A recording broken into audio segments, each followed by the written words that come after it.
One of the things that I love about Brian Tyler Cohen is the fact that he can sit in front of anyone, doesn't matter who it is, he can keep himself composed, he doesn't get rattled, and he doesn't lose his head in the midst of a heated exchange with somebody from across the aisle. In this clip, we're going to see Brian Tyler Cohen. He's asked the question by the Maga Barbie that it is that you can see in the middle. And not only does he answer the question amazingly well, but he then just completely dismantles all of her arguments going forward. As usual, let's watch the clip in full. I'm going to hold my commentary, my thoughts, and my perspective towards the end. So let's not waste any time. Let's get into it.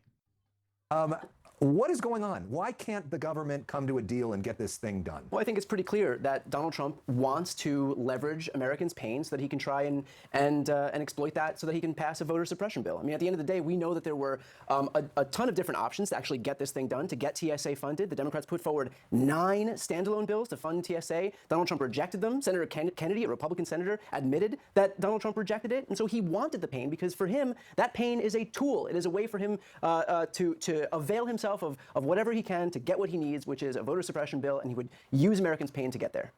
There's a lot for you to unpack there. Well, I'll just start with a question, which would be, why was it okay for Democrats to fund ICE under Biden and Obama, but now it's a problem under Trump? That's a great question. It's because ICE can't stop shooting and killing Americans in the streets. They did it to Renee Good, they did it to Alex Preddy, and so Democrats wanted some... after that. Well, they stopped, thank God they stopped after that. But I think 2 is probably enough. Yeah. And so Democrats were asking for some very common sense conditions to be met, which include no masks, pretty reasonable. No masks from the party who wanted to tell everybody for years in this country they had to do nothing but wear masks during COVID, to be clear. This is law enforcement. Why are they having to wear masks? Why are they having to wear masks right now? Because they don't want to be identified for doxed, because they don't want to be doxed by Democrat lawmakers. There is no other law enforcement agent. ICE, they can't carry out their mission. There is no other law These are enforcement real agent. people who are worried about going home to their families, and they're doing a job which is to enforce the laws of our country that are on the books. Well, if they were doing those laws properly, the way any other law enforcement agency has for the last 250 years, they wouldn't need to cover their faces, but they're not. They're killing people on the streets, and we've seen numerous instances of that. I'm glad you bring up killing people on the streets. So what would you say to the family of Sheridan Gorman, who was killed last week by an illegal immigrant who entered our country in 2023 and had a detainer out and an arrest warrant that wasn't fulfilled?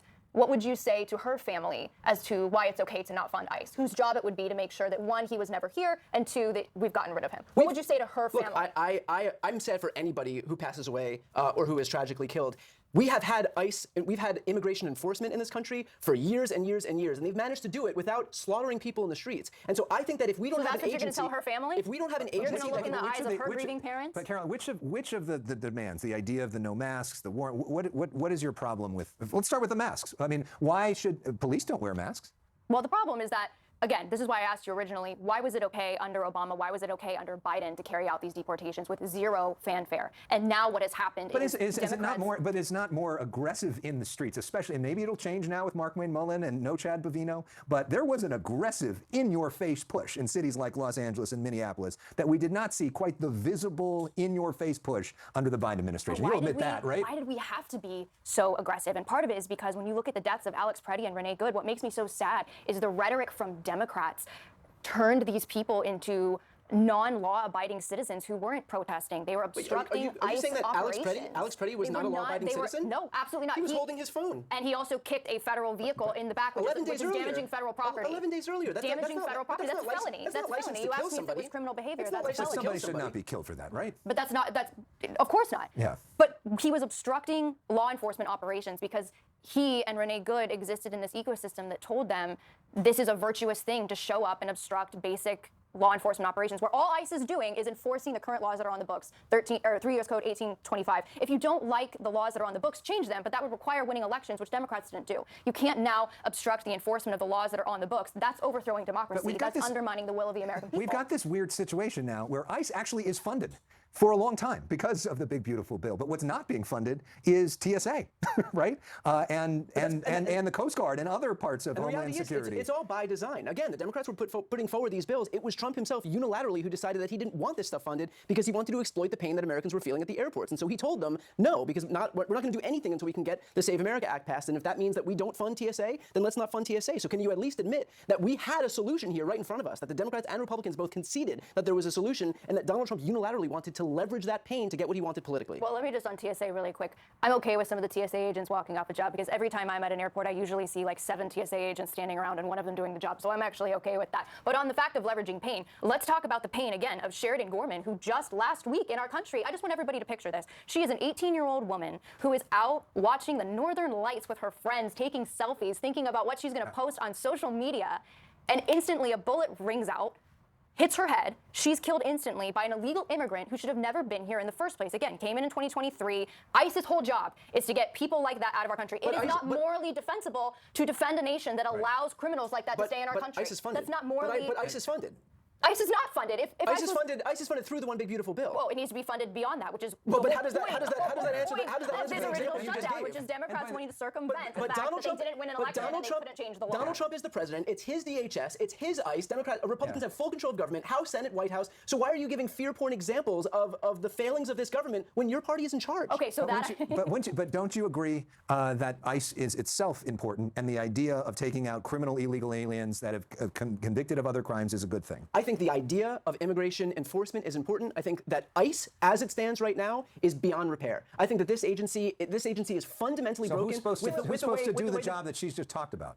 Who's supposed to save Sheridan Gorman? I think that it's a good thing that we allowed her killer to stay in our country. It's a good thing that she's dead. We're talking about exploiting pain. It's a good thing that she's dead. At a bare minimum. Yes or no? At a bare minimum, she would not be dead. Let's go one at a time. Let's go one at a time. They need these conditions put in place, which include having insignia or being able to identify yourself, not wearing masks, having warrants signed by judges, and no ICE at the polls come November. I think those are all pretty reasonable conditions. And what about the pain of Sheridan Gorman's family? Again, I answered that question. It's tragic when anybody gets killed.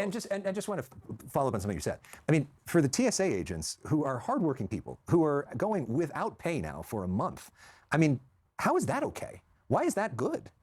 I mean, I know you just sort of like laughed at that some of them are standing around, but these are people who have jobs, who are dependent on this money, and they're going to work every day and not getting paid. Yes, and that's why I wish Congress as a whole, and you mentioned my party, and I will knock my party in this, Republicans control both chambers of Congress. And the one thing I will give Democrats is Democrats are excellent politically at sticking together when it comes to votes. Republicans have never figured that out, both under the first Trump administration and under this Trump administration. They do not have the grit and the toughness that President Trump has in terms of forcing through an agenda. I will give that to Democrats because Republicans right now could force this through and could force a situation where you don't have to go up against this kind of opposition with Democrats. It's nonsense. They need to learn to wield power better. Get rid of the filibuster? Yes, and President Trump has said that, and I support that.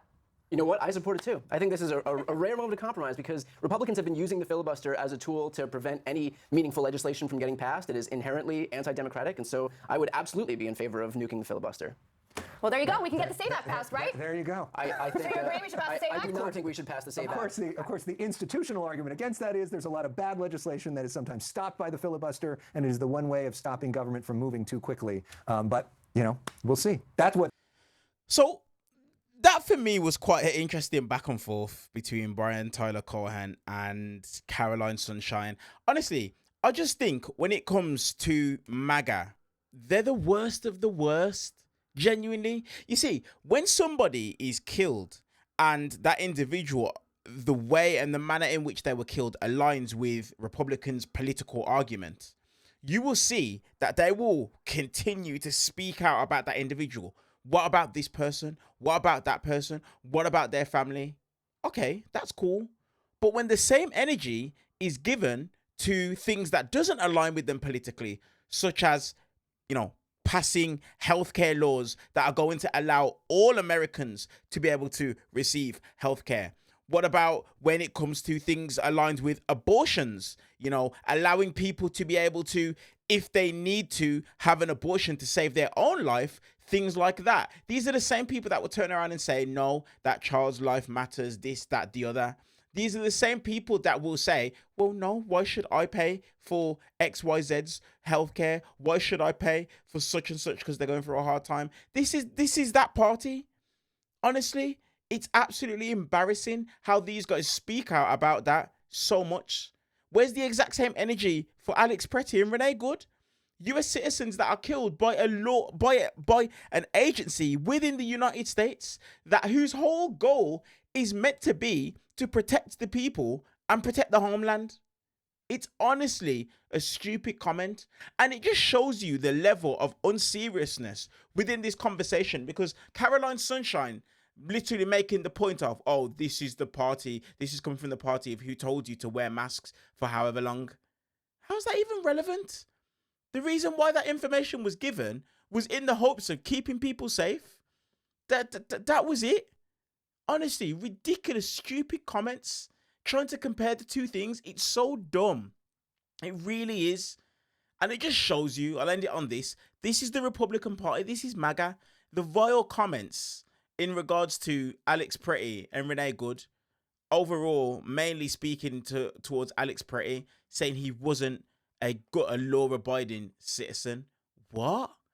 Because he kicked a tail light 11 days prior. When you actually take a look at the day that he was killed, if you take a look at what he was doing prior to being killed, he was being more than a law-abiding citizen. He was protecting his fellow American.